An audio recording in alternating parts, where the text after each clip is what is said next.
Welcome to ஜிஜிஸ் kitchen. இன்றைக்கி நம்ம கிச்சனில் வெறும் தக்காளியை வச்சு ஒரு சட்னி பண்ணலாங்களா? வாங்க இன்க்ரீடியன்ஸ்க்குலாம் போகலாம். ஒரு 1/2 கிலோ அளவுக்கு தக்காளி எடுத்து வச்சுருக்கேன். ஒரு 10 பல் பூண்டு, சின்ன கொட்டைப்பாக்கு அளவுக்கு புளி, 3 பச்சை மிளகா, ஃப்ளேவருக்காக கொஞ்சமாக புதினா, ஒரு கையளவுக்கு கொத்தமல்லி தழை, ஒரு 1/4 ஸ்பூன் வெந்தயம், 1 ஸ்பூன் வர கொத்தமல்லி, சட்னி தாளிக்கிறதுக்கு ஒரு 1/2 ஸ்பூன் கடுகு, 1/4 ஸ்பூன் பெருங்காயத்தூள், கருவேப்பிலை, தேவையான அளவு உப்பு. வாங்க அடுத்து என்ன செய்யுதுன்னு பார்க்கலாம். இப்போ ஸ்டவ் ஆன் பண்ணி ஒரு கடாயில் 2 ஸ்பூன் கடலெண்ணெய் ஊற்றி வச்சுருக்கேன். இப்போ வெந்தயத்தையும் வர கொத்தமல்லியும் போட்டுக்கலாம்.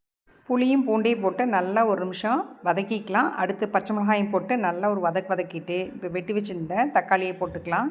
அதோட உப்பையும் போட்டோம்னா நல்லா ஒரு 5 நிமிஷம் வதங்கட்டும், அப்புறம் பார்க்கலாம். தக்காளி 5 நிமிஷமாக வதங்கினதில் நல்லா சுருண்டு வந்துடுச்சு. இந்த ஸ்டேஜில் புதினாவும் கொத்தமல்லியும் போட்டு நல்லா ஒரு நிமிஷம் பிரட்டிட்டு ஸ்டவ் ஆஃப் பண்ணிவிட்டு ஆறட்டும். அரைச்சிட்டு வந்துட்டு உங்கள்கிட்ட காட்டுறேன். இந்த சட்னியை தண்ணி ஊற்றாமல் அரைச்சிட்டு வந்துட்டேன். இப்போ ஒரு தாளிப்பு கொடுத்துடலாம். ஸ்டவ் ஆன் பண்ணி ஒரு கடாயில் 2 ஸ்பூன் எண்ணெய் ஊற்றி வச்சுருக்கேன். எண்ணெய் காஞ்சிருச்சு. இப்போ கடுகும் பெருங்காயத்தையும் போட்டுக்கலாம். அதுவும் நல்லா பொரிஞ்சிருச்சு. இப்போ கருவேப்பிலையை சேர்த்திட்டு ஸ்டவ் ஆஃப் பண்ணிவிட்டு இப்போ இந்த தாளிப்பை சட்னிகளை சேர்த்திட்டு உங்களுக்கு பரிமாறிட்டு காமிக்கிறேன். சிம்பிள் அண்ட் ஈஸியான சுவையான இந்த தக்காளி சட்னியை நீங்களே ட்ரை பண்ணி பாருங்கள். எப்படி இருக்குன்னு கமெண்ட் பண்ணுங்கள், லைக் பண்ணுங்கள், ஷேர் பண்ணுங்கள், மறக்காமல் சப்ஸ்கிரைப் பண்ணுங்கள். அடுத்த வீடியோவில் சந்திப்போம். பாய்.